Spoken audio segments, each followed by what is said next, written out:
That is wonderful.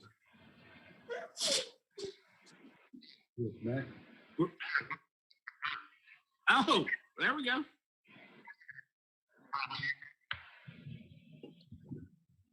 Well, I prefer not to see the sausage made. So, you know, if we're making sausage right now, okay, that I'm better. Oh, there we go.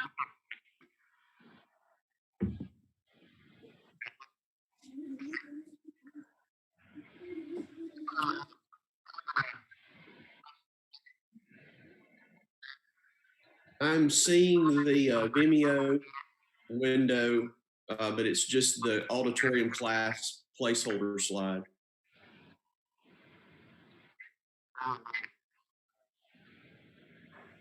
Not yet. There I am. Okay. I'm seeing me. And there's a delay.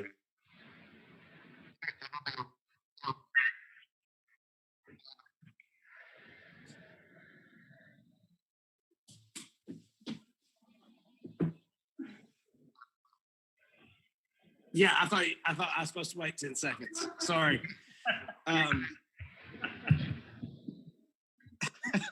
You said let's talk in 10 seconds. I was counting it off in my head. So yeah, how's it going? Hey everybody. Can you tell everyone hey? Hi. Can you say hey? Hey, Will. Okay, good. Will. I don't know if I can test this and be on the Zoom call at the same time because I can't hear the audio.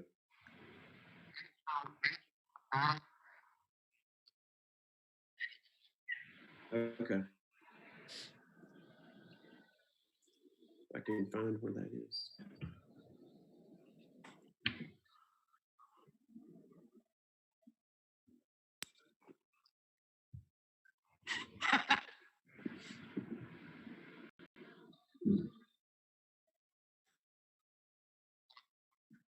Okay.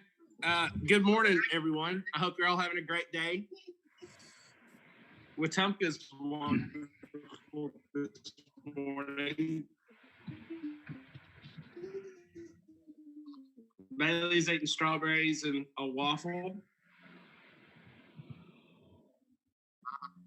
Yes, this is my Washington coffee mug. Notice what it says, caffeinate. Very proud of that. I'd like to get, I think I'll get 1 cup mug for every. I've got a comment for David Fleer while I've got a second to talk. David, I got your email this morning and I'm disturbed about it, mainly because we didn't think of that first. You get some excellent points to bring up. Appreciate it very much.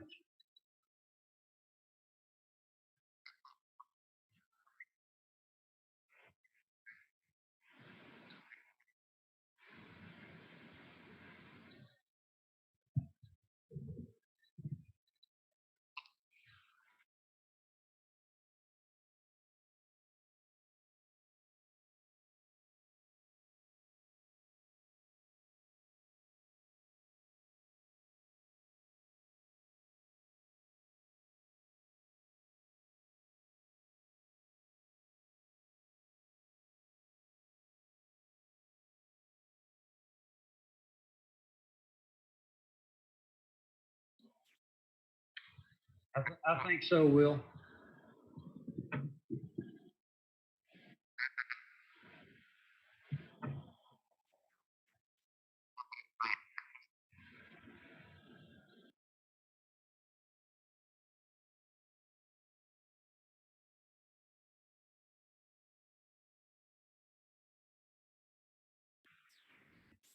David Fleer, while we're waiting, we got to stay in the shelter-in-place order starting 5 o'clock yesterday.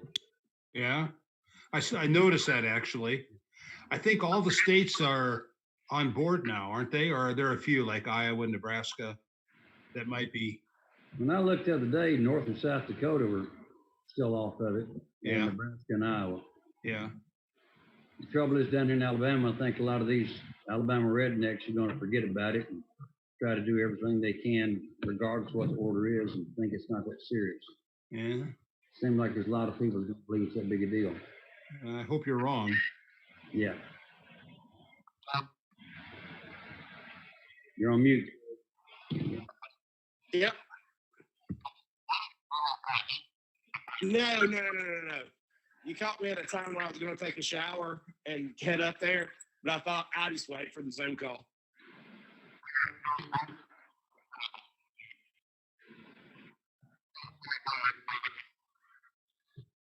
Yeah. So, yeah, I'll do the Zoom call off the internet for sure. Yeah. Or do you want me to do it from my computer?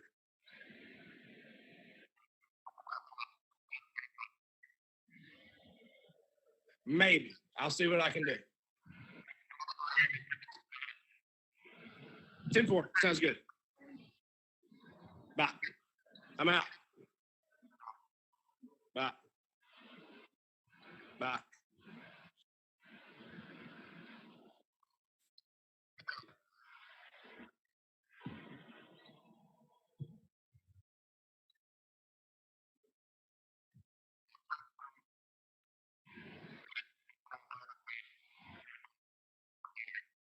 Okay.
If we can. That way I know when to come in.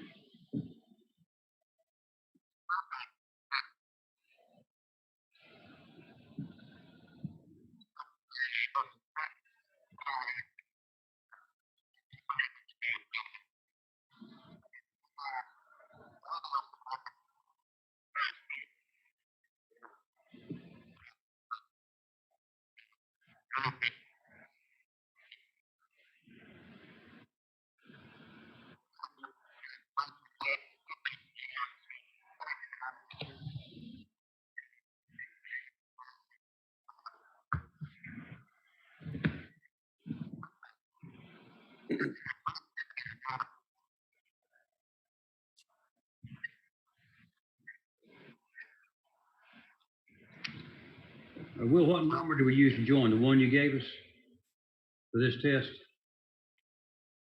Okay. No. Okay, can I test something, Will? Okay. All right, I'm going into announcements, okay? So I'm going into announcement. Oh, okay, well, I can't do that. I was going to show some slides while I'm doing my announcement, but you disabled my ability to screen share, so. Well, no, let's try it. That's why we're having this test. Can you give me the ability to share my screen?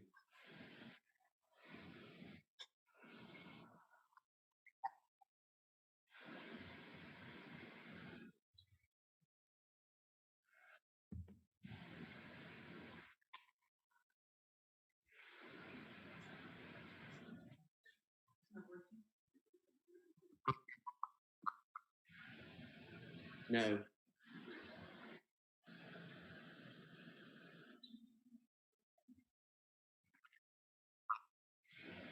Yeah. So what I was going to do is do this. I was going to talk about this is how you do your prayer requests. Make sure you send them to elders@vaughnpark.com, etc. And then there's lots of ways to give. And the newest of those is text giving. We can talk about that. And then don't forget, next week is the Easter parade for the children, and then I'll talk about that.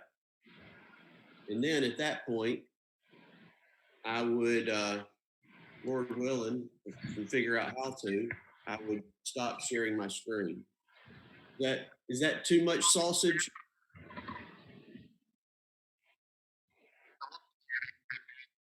Hey, Jeff, Okay. right quick Yes. on that Easter parade, that's a drive-through. Nobody stops to get out. Okay, good deal. Okay, we'll try it again. This is what it would look like. So I would share my screen, except I'm still at slide 1. And I'd talk about that one, talk about that one, and talk about that one. And then I would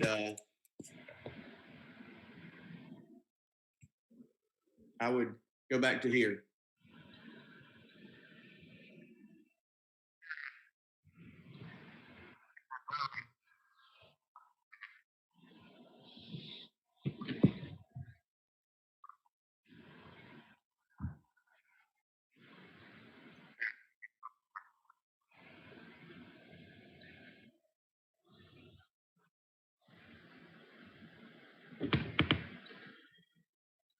I don't have to do it. I just thought it would, like on the texting thing, it would give people the ability to write down that number. That's a good That's, idea. that,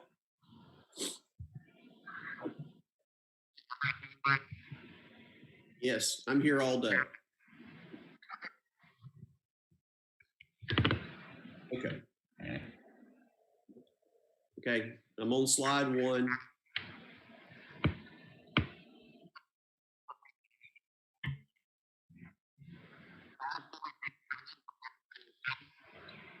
I can. You want me to just send them in Keynote or not?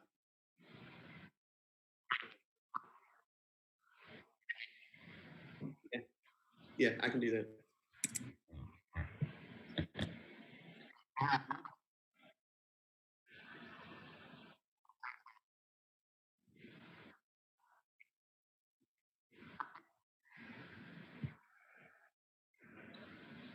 Okay. That's why we test.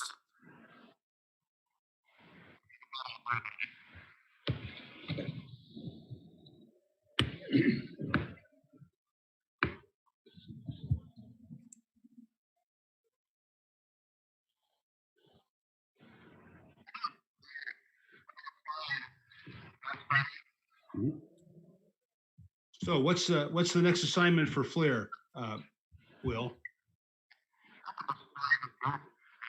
Okay, okay. Yeah, and when it comes time to for sermon, could you give me a 1, 2, 3 on your cell phone?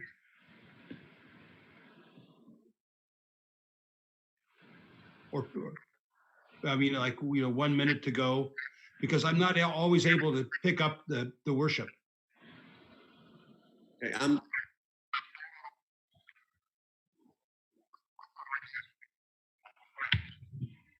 Okay. So thumbs up means start talking. Okay. Yeah. Okay.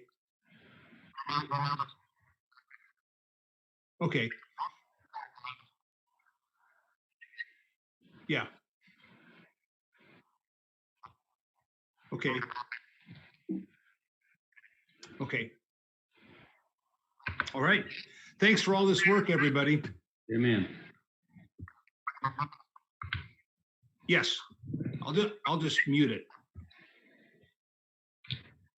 Now join in about time for worship. Thanks.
soul, worship His holy name.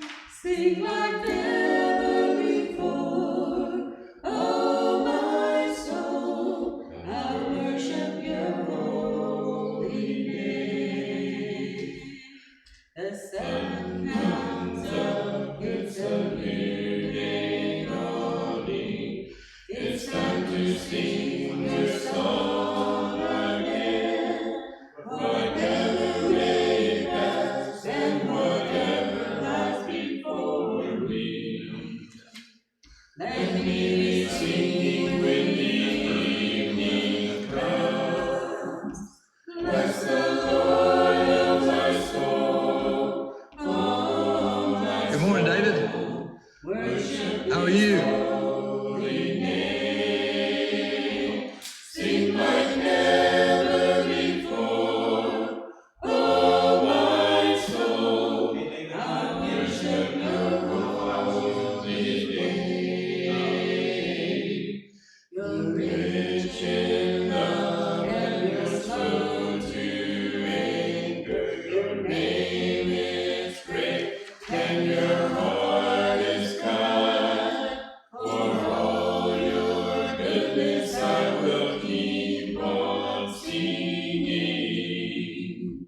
10,000 reasons for my heart to find.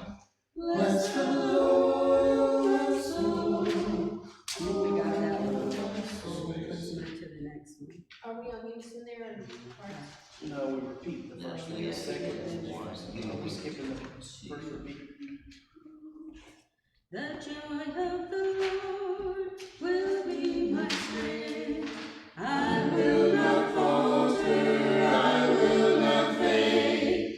He is my shepherd, I am not afraid. The joy of the Lord is my strength.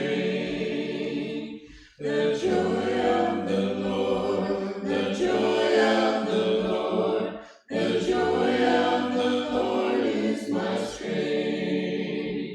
The joy of the Lord, the joy of the Lord, the joy of the Lord is my strength. Is that just a little low?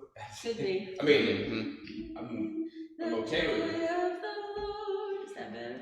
Or is that the same I'm just key? knowing that I'm not even, I don't have low bass notes, but I'm singing The really joy low bass. of the Lord will be my strength.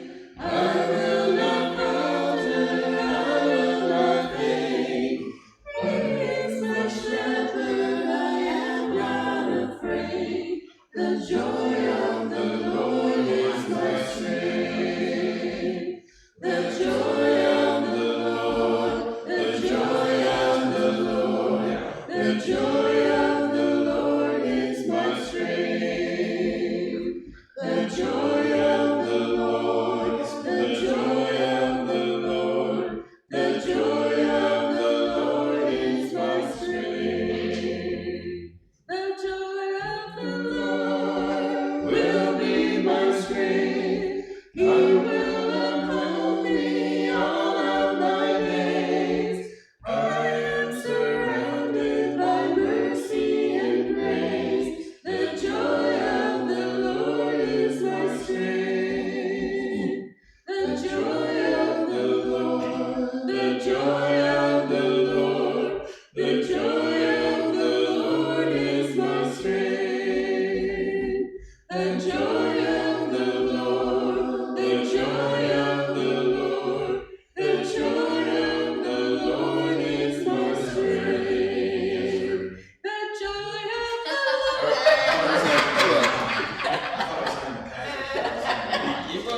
I was gonna keep racing it till you said it was high. No, it was fine.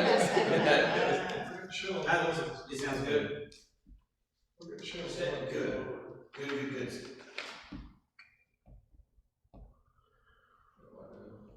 Bring Christ to birth. Yeah, we get Yes. Correct. Somewhere. Correct. Let's run 2 lapel checks real quick, Doug. He said the praise team sound off. Are we? Got it. We're waiting on Matt. Did somebody message him?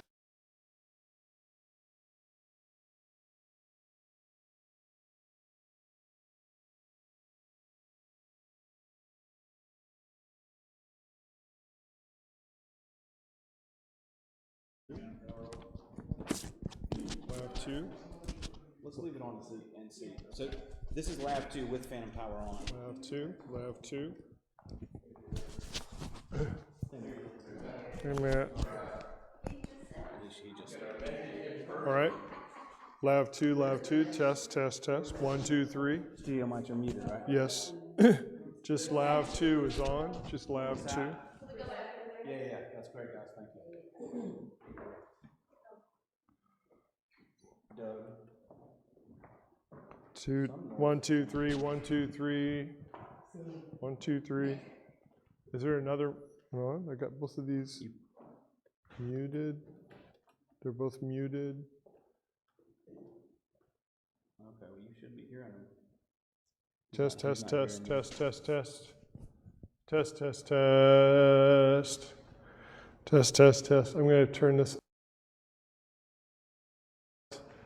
Okay, turn it back on. Here we go. I got 2 channels coming out of there, channel 1 and channel 2.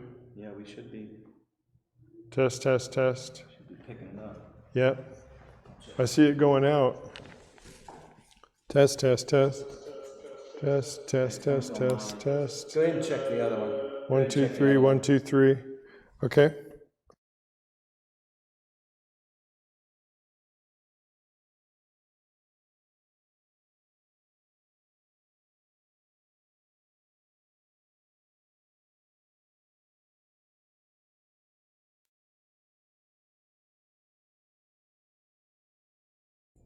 Test, test, test. 1, 2, 3. This is Propel 1. Test, test, test. 1, 2, 3. Test, test, test. 1, 2, 3. Test, test, test.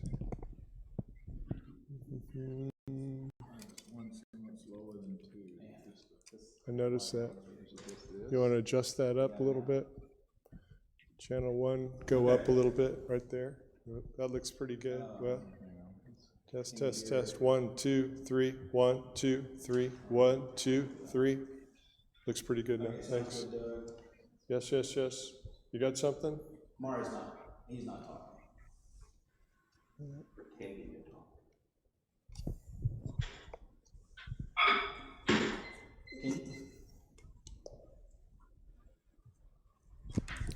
Okay, can you hear David Fleer? He just Testing, made a pop test, noise. test, test, test. Test, test, test. 1, 2, 3.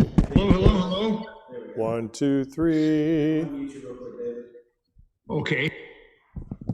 Okay, I muted David, but you should hear him talk here in a second.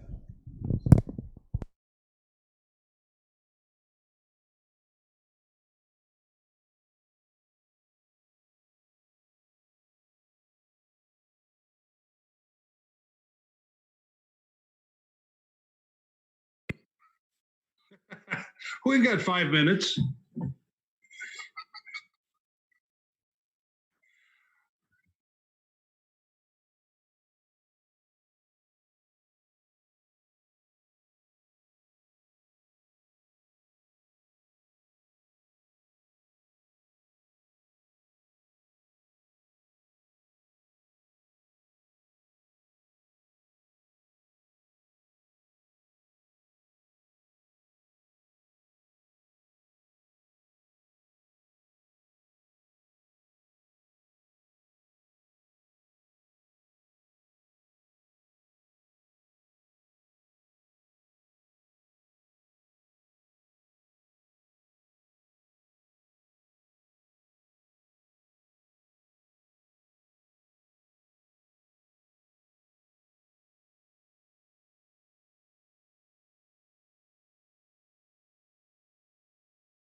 Good morning, everyone, and welcome to the Vaughn Park Church of Christ and our Bible class this morning. This is the eighth, I believe, or ninth in the series, but I do know this, it's the last one out of the Gospel of Mark. Some of these courses or classes have been held at the Vaughn Park Church building, and some of them, the last few, have been remote. So thanks for joining in. I'd like to begin with, if we'd done this the first Sunday, I think you all would have been scared to death. But we waited till the last Sunday to spring it on you. And it's not much of a spring, but here we go.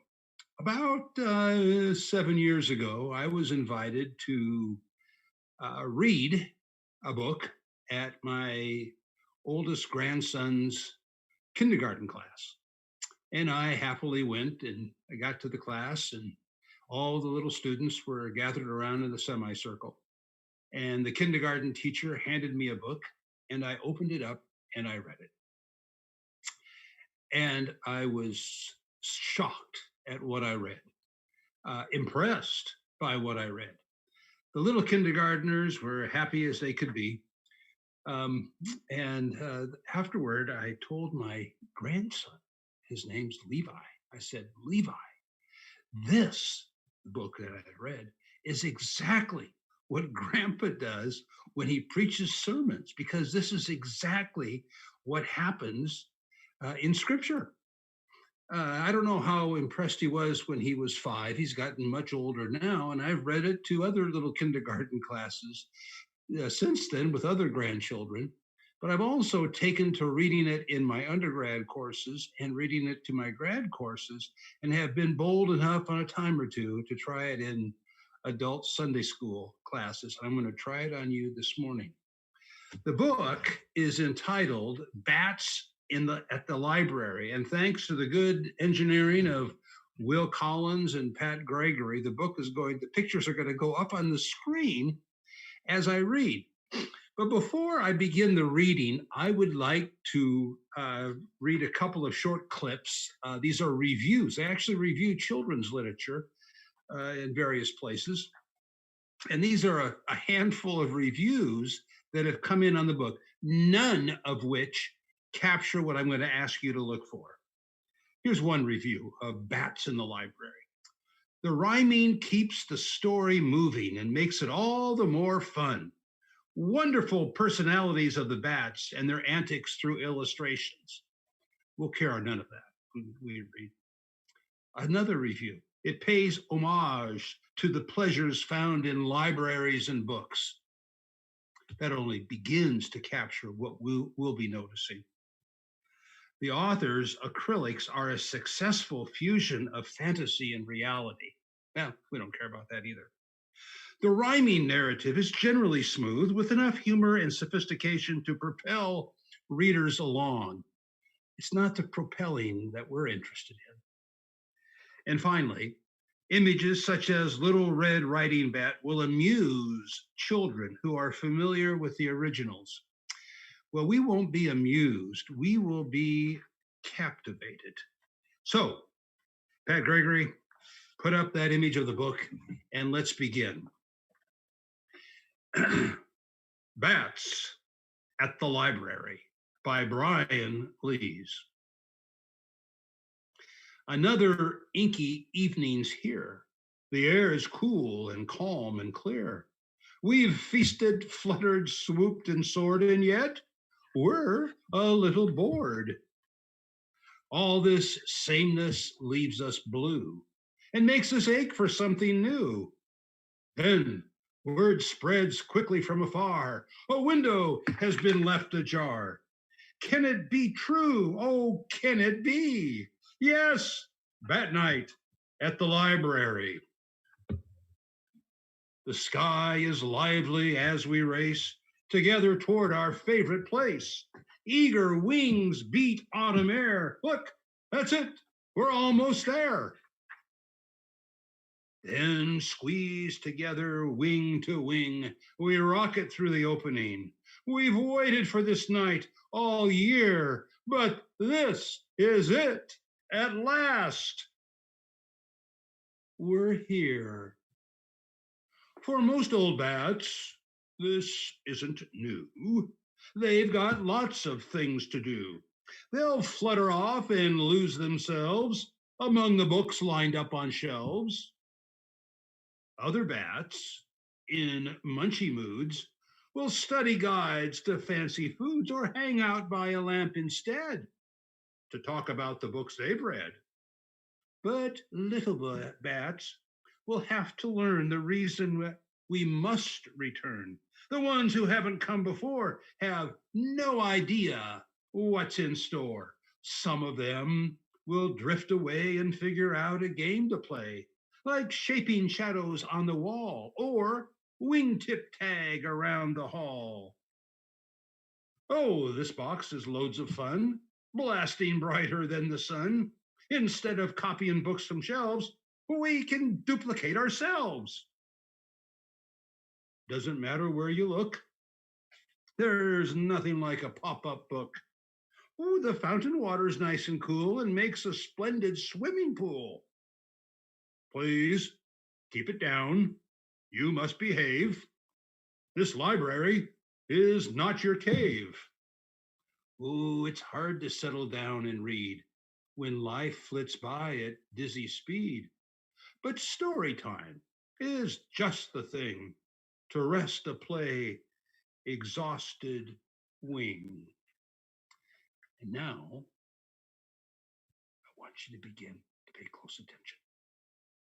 And if we listen, we will hear some distant voices drawing near, louder, louder, louder still. They coax and pull us in until everyone, old bat or pup, has been completely swallowed up and lives inside a book instead of simply hearing something read. Now, the text ends for a while, and you will see just images. But that last line I read is what I want us to zero in on. That is, I'll read it again.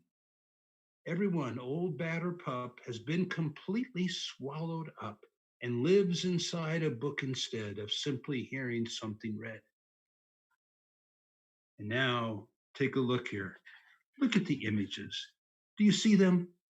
Do you see the headless horseman bat? Do you see the make way for ducklings bats? Do you see the genie bat in a bottle? Or Paul Revere bat? Or the Wizard of Oz bat? And you probably can identify more.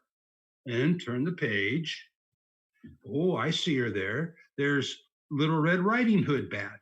Oh, Winnie the Pooh bat. Three Blind Mice bat. Alice in Wonderland bat. The Sword and the Stone bat. Once the bats walk into the book and live into the story, that is. Now we turn the page and we're back to the text. What is that light? A lamp? The moon? Our bookish feast can't end so soon. It feels as though we've just begun, but now we leave our books half done. Through the window into sky, it's much too late, we've got to fly. But maybe a librarian will give us bats this chance again and leave a window open wide to let us share the world inside. For now, we'll dream of things we've read, a universe inside each head. Every evening, one and all will listen for that late night call. Can it be true? Oh, can it be? Yes, Bat Night at the library. Well, that is the essence of the goal for this class, and that is to live inside the world envisioned in Scripture. Scripture envisions a world for us, and then it invites us in to live and to dwell in that reality so that we might be better prepared to live in the realities around us. That's the gist of the preaching and teaching in this at Vaughn Park now. And it's the message of Bats at the Library, though none of the reviewers quite got it. I wonder why. So the question then for this class has been, how do we enter into the world that's envisioned in Scripture? How do you get into that world instead of just talking about it? How do we get in there where we can live? How can we see, touch, and feel and hear appropriately? How do we enter into that world? In some ways, the sermons that we've been preaching the last 3 months have been an effort to do just that. You'll recall early, perhaps, when I was with you, the sermon on the elder brother. It went on for about 25 minutes. The first 23 minutes were an effort to get us inside that world, literally into the sandals of the older brother. And then at the very end of that sermon, those last 2 minutes, we could feel the resistance of the older brother. We could question what he questioned. We questioned his repentance. We questioned his integrity. We questioned it all. And then the question came, but will you go into the party? Closing with, I think you will, based on one condition. And the condition is this: you know your brother deserves none of the grace that he's received. You know that. But do you know that you deserve none of the grace that you've received? You know that. Yes, I think you'll go in. Soon after that, a sermon on the Samaritan woman. You'll recall in that sermon, we had our baggage as we tried to get into the world of John chapter 4. Our baggage, of course, was the assumptions that we were bringing into the text. Assumptions that we had, like that woman who had been married 5 times and not living with her husband was an immoral woman. But we had to, once we checked our baggage before we moved into the world envisioned in John, we discovered that there were other understandings floating around, other teachings that would have been better to realize in that context. Or Nicodemus. We thought he's just a grand person until we kind of did a background check on him. Or Paul in Athens a couple of Sundays ago. Each one of those sermons are an effort to get into character, to move into the plot that's being developed, whether it's the book of Acts or the book of John, the book of Luke, or in our account, the book of Mark. There are far better places to find this world envisioned in Scripture illustrated than by the example of the children's book, though I think they do a mighty fine job of, once they move into the story, then the characters become them, from Little Red Riding Hood to the 3 blind bats, to Alice, the bat in Wonderland, to the sword and the stone, and so on.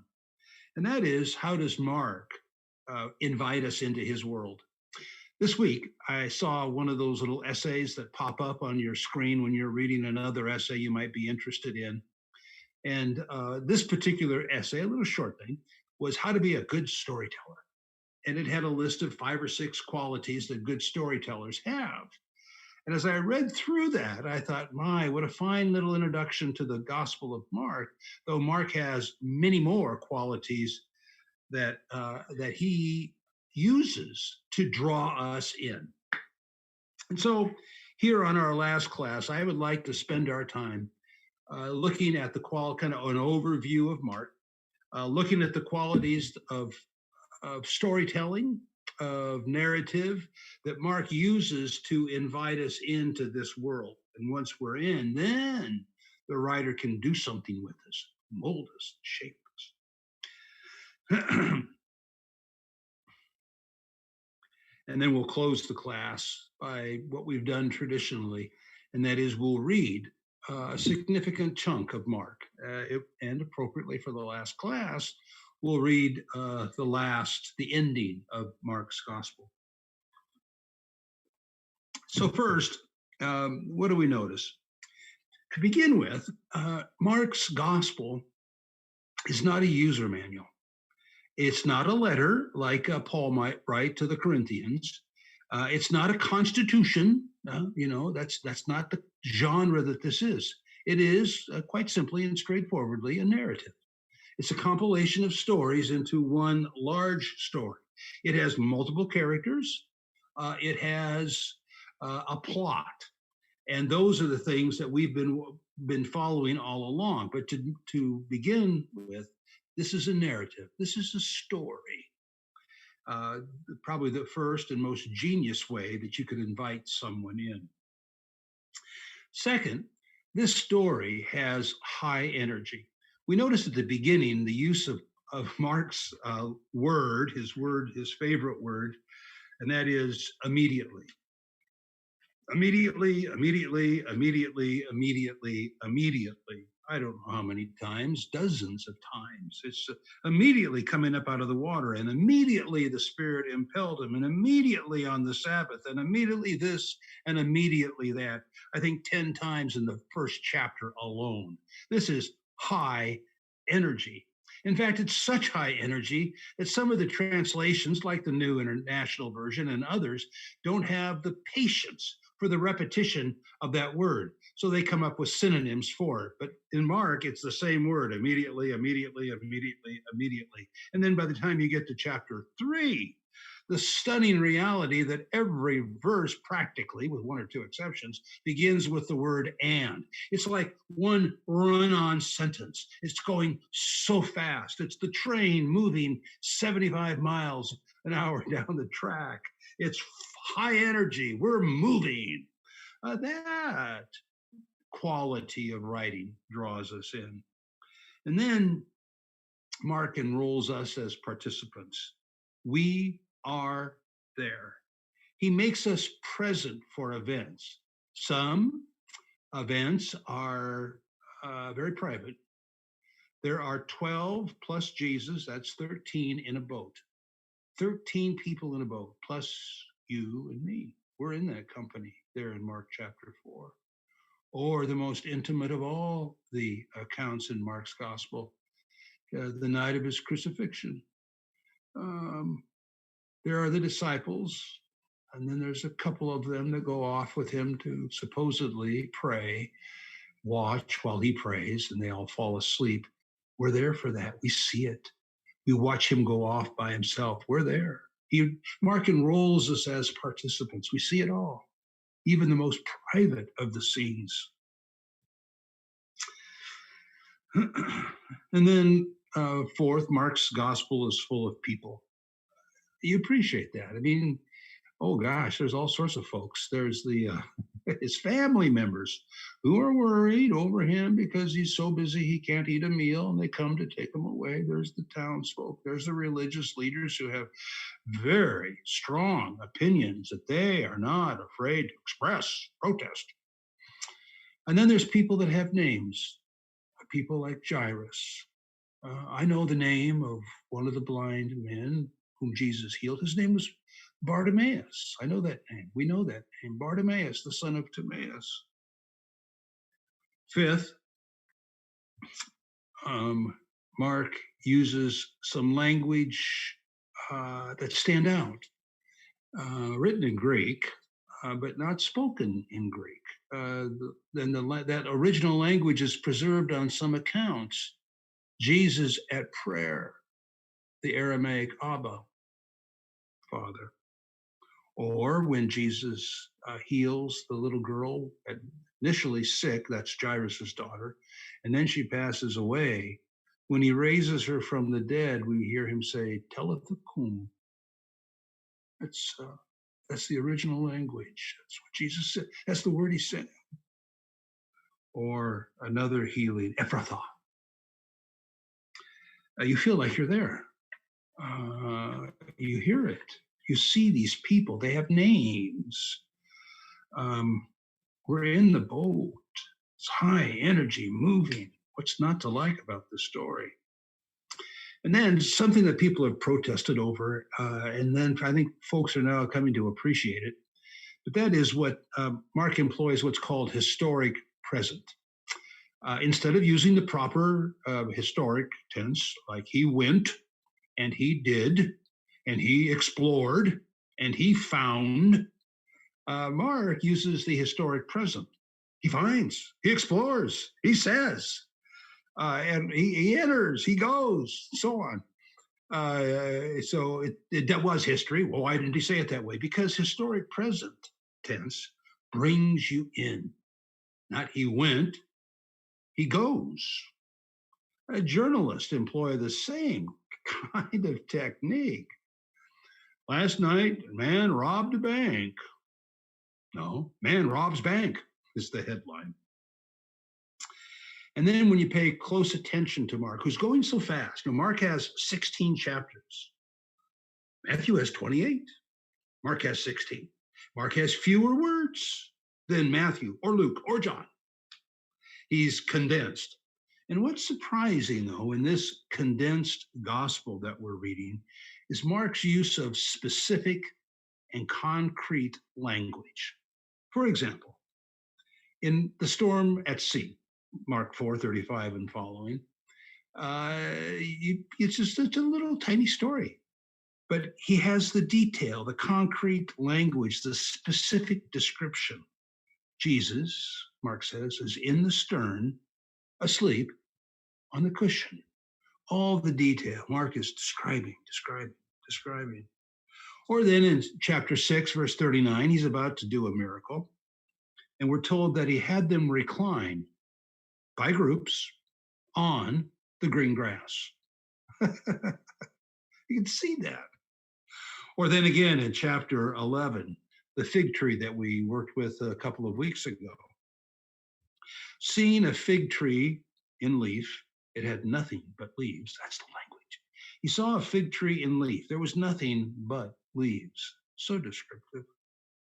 Or chapter 12, verse 42, the time that Jesus recognizes a woman who's giving all that she has, but here's how he writes it.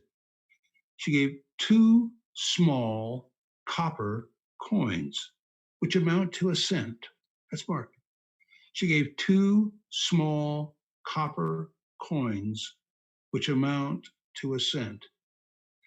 So even though his work is much smaller than the others, his language is so descriptive, so concrete, so specific. How about this one? This is now in the last week of his life, there in chapter 14. She had an alabaster vial of costly perfume. She broke it and poured it over his head. You see all that? You can't miss it. Mark is so descriptive. Or later on in that chapter, the reference we've already made to Jesus praying, and he went a little beyond them, and he fell to the ground, and he began praying. So descriptive, like a modern day poet, like a modern day short story writer, or should I say that the modern day poets and short story writers who are being descriptive are in the footsteps of Mark. Or the way that Mark not closes, but near the end of the gospel, chapter 14, verses 51 and following to the last reference I'll make. A certain young man on the night of his betrayal, a certain young man wearing nothing but a sheet. The sheet was seized, and he left the sheet behind, running naked. Very descriptive. So the 7th one we noted is Mark's use of concrete, specific, descriptive language. He's brilliant at it. And then Mark invites us in and keeps us engaged, by the way, with his use of conversation. Constantly, Mark, we're overhearing people talking. So just listen to the language here in chapter 10, verses 46 and following. This is the second of the 2 blind men healing stories. The first, we noticed a few weeks ago, represents the disciples as they really were, and their failures, needing a second touch. And then this section, and this is all of Jesus' Galilean ministry, ends with this short story of someone who also was blind and is healed. But now when I read this, listen to the conversation. All the talking, lots of people talking. And they came to Jericho. And as he was going out from Jericho with his disciples, a great multitude, a blind beggar named Bartimaeus, the son of Timaeus, was sitting by the road.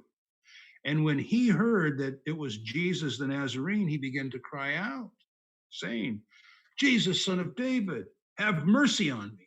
Many were sternly telling him to be quiet, but he began crying out all the more, "Son of David, have mercy on me." And Jesus stopped and said, "Call him here." And they called the blind man, saying to him, "Take courage, arise. He's calling for you." And casting aside his coat, he jumped up and he came to Jesus. And answering him, Jesus says, "What do you want me to do for you?" And the man said to him, "Rabbi, I want to regain my sight." And Jesus said to him, "Go your way. Your faith has made you well." And immediately he received his sight and began following him on the road. We tried to act that out. I believe it was John Tyson playing the role of Bartimaeus. We needed more characters in that story. All those speaking parts. We needed a narrator. We needed Bartimaeus. We needed Jesus. We needed the disciples who initially, the narrator tells us, are telling him to be quiet. And then eventually the disciples say, "Hey, quick, get up. He's calling you." Conversation. Mark engages all the senses. He engages the sense of sound. We can hear these people talking. He engages the sense of sight and touch. He spit in his eyes. Visceral, you can feel that. The boat was taking on water. We can see it and feel it. We preached the sermon out of Mark chapter 4, verse 35. The best compliment I got was, "I felt drenched." Good. I meant for you to feel drenched. Mark wanted you to feel drenched. Of course, he had something else in mind, but to get us into that story. Mark uses conversation all over the place, and he engages not only the sense of hearing through those conversations, but other senses as well. This is now, we're at 9. I'm going to lose count here pretty soon. But Mark uses restraint in telling. That's the 16 chapters instead of 28. Typically, Mark's stories are not as long as, say, Matthew. Compare Mark's triumphal entry in chapter 11 with Matthew's in 21, and there's a lot more going on. Matthew's busy quoting Old Testament texts, not Mark. Mark constrains, limits, and yet in that limits does so much. But he uses restraint in telling. And then we've noticed this before throughout the course, but this would be number 10. Mark clusters his stories. He puts them kind of together. In chapter 2, verse 1, all the way through chapter 3 and verse 6, all those stories, there's 5 of them. All those stories, each one relates the Pharisees or the religious leaders' impressions, their problems with Jesus. 5 of them. Sometimes we said, of course, the other clusters are parables that are pretty much, not entirely, but pretty much clustered in chapter 4. Jesus' power over evil and nature and sickness and death is found in 4:35 and throughout chapter 5, all clustered together. 11th is chiasm. Once we got in this class, once we got past our lack of familiarity with the word chiasm, we hadn't heard that since high school poetry class, or inclusio, probably hadn't heard of that either. And we used the word sandwich, used that in last Sunday's sermon, by the way. But Mark's chiasm is not just a literary technique that was used quite a bit in the first century, but it's a literary technique that does something. And so Mark is using that particular style of writing to sometimes focus in on what's in the middle of that chiasm. And in our reading, we'll pick up in the part of a chiasm that he uses at the close of his gospel. But whether it's the fig tree or Jairus or the Pharisees' problems with Jesus in chapter 2, the chiasm is not only focusing on the middle, but because it starts a story, pushes the pause button, tells another story in its entirety, and then pushes the start button to finish the story that he started but paused, there's anticipation created in this. You're waiting to see how this thing ends. So he curses the fig tree. Pause, tells another story in its entirety, the cleansing of the temple, and then we anticipate the close of it, and it's a payoff to wait. Or the anticipation with Jairus' daughter. The anticipation comes when the entourage, or rather Jairus takes Jesus and Jesus' entourage, but is stalled with the woman with the hemorrhage, demands a healing. And then the story that was started, Jairus' daughter sick, now we're told immediately Jairus' daughter is dead. And that anticipation is happening as well. And finally, there's end stress. That is, Mark will often, in his telling of stories, save the punch to the end. That's why it's a struggle to figure out whether it's the chiasm at work primarily in chapter 2, verse 1 to 3:6, or whether it's end stress. Because you'll recall in those 5 stories that begin with the 4 friends lowering their companion through the thatched roof down so Jesus could heal him. That story where the Pharisees are reasoning in their hearts saying, how can he do this? He forgives sins. Only God can forgive sins. That's blasphemy. And then it ends in chapter 3, verses 1 through 6. But it goes from the Pharisees and religious leaders reasoning in their hearts saying, why? Then the next story, they tell the disciples what Jesus is doing. They say, why? Why is he doing this? And then they tell Jesus what the disciples are doing or not doing. And they say, why? Until finally, when they take the grains of heads of grain on the Sabbath day, which they're not supposed to do according to their legalistic use of the law, they say to Jesus, see here why. And then in 3:1 to 6, chapter 3, verses 1 to 6, that closes this section, they don't say anything. But when he's done with that healing, the Pharisees conspire with their arch enemies, the Herodians, to see how they can do away with him. So those 5 stories move from the beginning to the end, and it's end stress. Why? Why? Why? See here why, to a plot to murder. End stress. And that is kind of the lead up then to our reading now that will close this class. We started with the illustration, which was from my own experience of reading this, having it heard read, in a doctoral course at the University of Washington. It was a group of, I was outside my department. I was with a bunch of brilliant scholars, and I was just in over my head, I said, in this particular course on narrative theory. But in this course, the professor at one point read, as I recall, the entirety of the Gospel of Mark from start to finish. And when he finished the reading, the students in the class then volunteered to have their observations. And as he was reading, I thought to myself, my chance has come, finally, a topic that I know something about, the Bible. I'm a preacher. But when they went around the room, all 12 of them, not any of them were familiar with these stories. They'd gone to church, but they quit when they were 6 or 7, and some of them were completely unchurched, had never heard these stories before in their whole life. But as they went around the room, they pointed out the brilliance of Mark's techniques, his skills at writing. And when it came to my time to share, I put down my preaching outfit and said what was really the truth in my heart. I said, I wish I could hear it again as if for the first time, like you've just heard it. It was the power of the reading. It's the power of the gospel.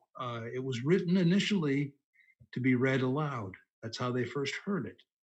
And so there's something to do that, to be reading a particular text aloud, and especially so in the Gospel of Mark. And so that's how we're going to end. This time, though, not as if we've never heard anything before. We really can't do that. We've already heard it before. We've heard it multiple times. But to hear it with fresh ears and to hear it with some of these literary techniques that Mark employs to draw us in. And then once he's got us in, then to have his way with us.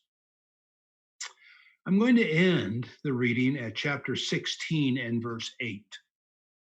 I'm going to end the reading at 16 verse 8 because, though it's not our traditional ending, maybe, it is the most accurate ending. The earliest manuscripts that date furthest back end at 16:8, which made a lot of people uncomfortable. It's an abrupt ending.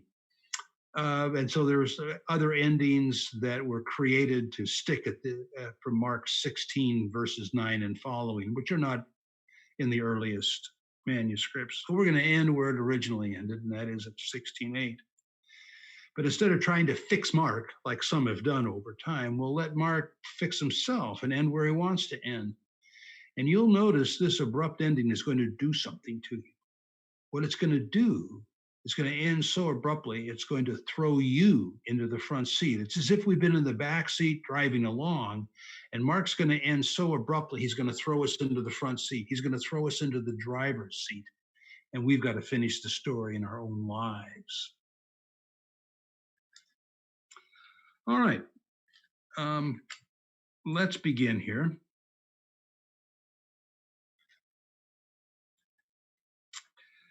The reading will begin in Mark chapter 15, and we'll start at verse, we'll start it in chapter 14, rather, at verse 53. This is the man with the linen sheet has just, that story has just ended, and now we begin with 53, chapter 14, verse 53. And they led Jesus away to the high priest, and all the chief priests and elders and the scribes gathered together. And Peter had followed him at a distance right into the courtyard of the high priest, and he was sitting with the officers, warming himself at the fire. Now the chief priests and the whole council kept trying to obtain testimony against Jesus to put him to death. They were finding none. For many were giving false testimony against him, and yet their testimony was not consistent. Some stood up and began to give false testimony against him, saying, "We heard him say, 'I'll destroy this temple made with hands, and in 3 days I'll build another made without hands.'" And even in this respect, their testimony was not consistent. And the high priest came forward and he questioned Jesus, saying, "Do you make no answer to what these men are testifying against you?" But he kept silent and he made no answer. Again, the high priest was questioning him, saying, "Are you the Christ, the Son of the Blessed One?" And Jesus said, "I am. And you'll see the Son of Man sitting at the right hand of power and coming with the clouds of heaven." Tearing his clothes, the high priest said, "What further need do we have of witness? You've heard the blasphemy. How does it seem to you?" They all condemned him to be deserving of death. Some began to spit at him, to blindfold him, to beat him with their fists, and to say, "Prophesy." The officers who received him slapped him in the face. And as Peter was below in the courtyard, one of the servant girls, the high priest, came, and seeing Peter, she said, "You too were with Jesus the Nazarene." Oh, but he denied it, saying, "I neither know nor understand what you're talking about." He went out into the porch. The maid saw him and began once more to say to the bystanders, "He's one of them." But again he was denying it. And after a little while, the bystanders were saying to Peter, "Surely you're one of them, for you're a Galilean too." But he began to curse and swear, saying, "I don't know this man you're talking about." And immediately a cock crowed a second time. And Peter remembered how Jesus had made the remark to him, "Before a cock crows twice, you'll deny me 3 times." And he began to weep. I'll pause there to just say that's the end of another chiasm. Peter, to begin the chiasm, he had boldly predicted that others would deny him and betray him, but he wouldn't. Then comes the trial, and then comes the denial. A, B, A.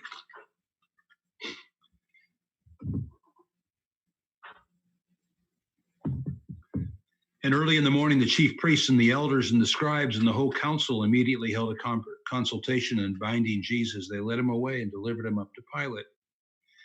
And Pilate questioned him, saying, "Are you the king of the Jews?" And he said, "It is as you say." The chief priests began to accuse him harshly. And Pilate was questioning him again, saying, "Do you make no answer? See how many charges they bring against you?" But Jesus made no further answer. So Pilate was astonished. Now at the feast, they used to release for them any one prisoner whom they requested. And the man named Barabbas had been imprisoned with the insurrectionists and had committed murder in the insurrection. And the multitude went up and began asking him to do as he had been accustomed to do for them. And Pilate answered, saying, "Do you want me to release for you the king of the Jews?" For he was aware the chief priests had delivered him up because of envy. But the chief priests stirred up the multitudes to ask him to release Barnabas instead. So Pilate was saying, "Then what shall I do with him who you call the king of the Jews?" And they shouted back, "Crucify him." But Pilate was saying, "What evil has he done?" And they shouted all the more, "Crucify him." And wishing to satisfy the crowd, Pilate released Barabbas for them, and after having Jesus scourged, he delivered him over to be crucified. And the soldiers took him away to the palace, that is the Praetorium, and they called together the whole Roman cohort. And they dressed him up in purple, and after weaving a crown of thorns, they put it on him. And they began to acclaim him, "Hail, King of the Jews!" And they kept beating him over the head with a reed and spitting at him, kneeling and bowing before him in mockery. They took the purple off him and they put his garments on, and they led him out to be crucified. And they pressed into service a passerby coming from the country, a man named Simon the Cyrene, the father of Alexander and Rufus, that he might bear the cross. And they brought him to a place called Golgotha, which is translated a place of the skull. And they tried to give him wine mixed with myrrh, but he didn't take it. And they crucified him and divided up his garments among themselves, casting lots for them to decide what each should take. And it was the third hour when they crucified him. And the inscription of the charge against him read, "The King of the Jews." And they crucified two robbers with him, one on the right and one on the left. And those passing by were hurling abuse, saying, "Ah, you who are going to destroy the temple and rebuild it in 3 days, save yourself, come down from the cross." In the same way, the chief priests also with the scribes were mocking him among themselves, saying, "He saved others, he can't save himself. Let this Christ, the King of Israel, come down from the cross so that we will believe and see from our belief." And those who were crucified with him were casting the same insults. And when the 6th hour had come, darkness fell over the whole land until the 9th hour. And at the 9th hour, Jesus cried out with a loud voice, "Eli, Eli, lama sabachthani," which is translated, my God, why have you forsaken me?" And when some of the bystanders heard it, they began saying, "Oh, look, he's calling for Elijah." And someone ran and filled a sponge with sour wine, put it on a reed and gave him a drink. "Let's see whether Elijah comes and takes him down." And Jesus uttered a loud cry, and he breathed his last. And the veil of the temple was torn from top to bottom in two. And when the centurion who was standing right in front of him saw the way that he breathed his last, he said, "Truly, this man was the Son of God." And there were also some women looking on from afar. Among them were Mary Magdalene, Mary, the mother of Jesus, James, the Less, and Joseph and Salome. And when he was in Galilee, they used to follow him and minister to him. And there were many other women who had come up with him from Jerusalem.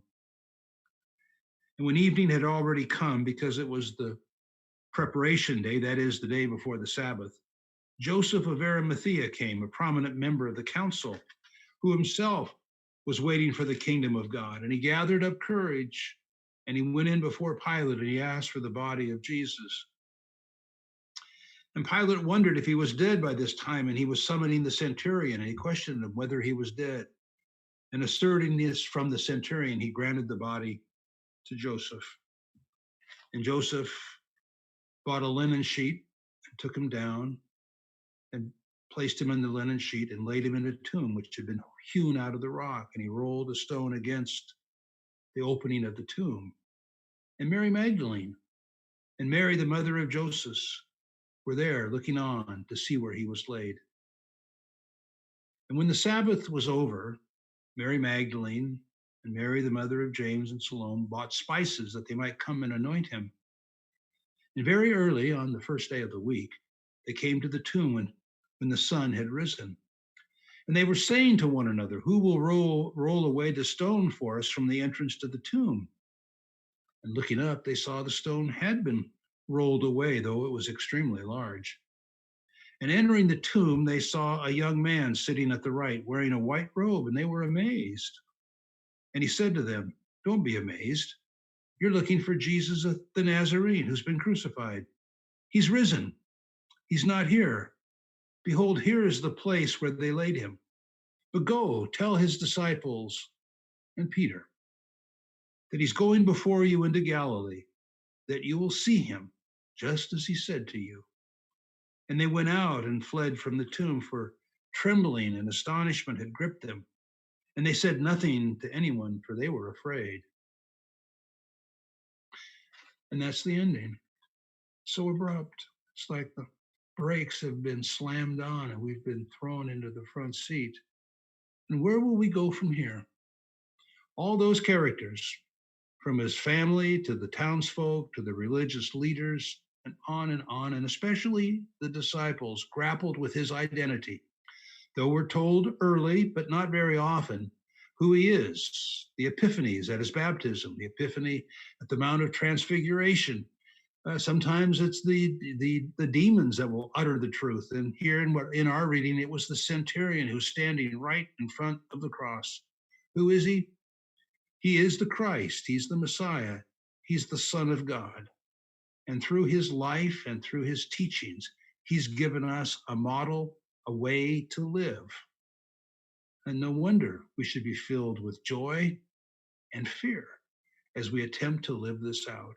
Much like one of the few heroes of these characters, the woman with the hemorrhage, who approaches Jesus with fear and trembling, thinking that if she just touches the hem of his garment, she'll be healed.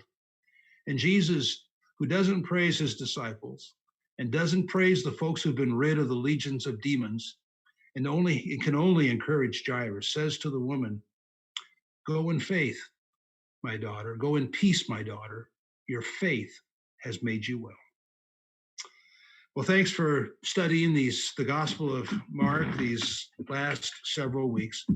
I hope you've been given some insights on how to study not only Mark, but other Gospels as well, and get pulled into, magnetically pulled into the world that they envision, so that we might be better prepared for the realities that face us today. We'll see you at church.